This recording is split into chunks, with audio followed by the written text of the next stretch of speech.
السلام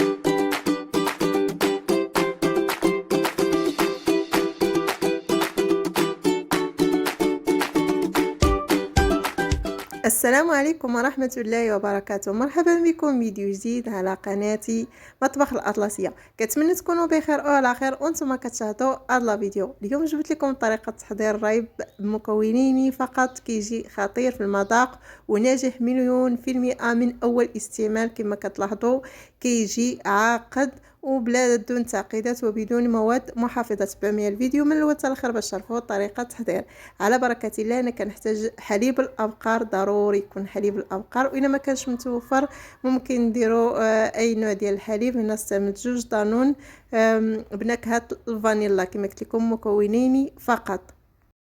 علاش قلت لكم حليب الابقار؟ حيت تيكون حليب الابقار كامل الدسم. هنا كنقسمو، كندير النص اغلى والنص كنخليه جانبا. دابا في واحد الاناء غادي ندير 2 ياغورت. كما قلت لكم ضروري يكون بنكهه الفانيلا باش كيجينا عاقد.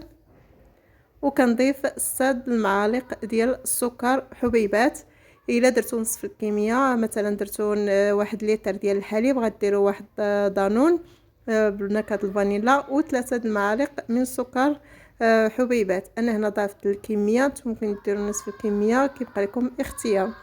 من بعد تنمزج هاد العناصر جيدا، هذا هو السر الاساسي باش ينجح معكم هذا الريب. ضروري تنزجوا دانون مع السكر باش يجي بحال شكل كريمي، ما كيبقاش دوك الحبيبات السكر باينين. من بعد كنضيفوا تناخذوا داك الحليب اللي ما طيبناش، كنحركوه بحال هذا الشكل هذا. ضروري تكون كتحركوا نتوما كتخدموا باش كينجح معكم بسهوله، بلا ما نضيفوا لا الفاني ولا اي حاجه. كينجح معنا من اول استعمال. هنا كنضيف الحليب اللي كنكون طيبته تدريجيا، ومع التحريك المستمر كندير مثلا شويه وكنبقى نحرك باش كينجح معايا، باش ماشي غير نكبو مره واحده. وحتى نستمر بعد العمليه حتى نكسالي الكميه اللي عندي ديال الحليب. كما كتلاحظوا الا دار لكم هاد التكتلات عرفوا غادي ينجح معكم الريب 100%. دابا غادي ناخذوا الكؤوس اللي غنديروا فوق، ولا كنديروا في واحد الاناء اولا نديروا في شي قاروره، نتوما عندكم الاختيار. انا درتو هنا في الكؤوس على حسب الوليدات وصافي. نتوما تخليوه هنا، ممكن تخليوه في الاناء فاش خدمتو وكتغطيوه بشي بلاستيكه.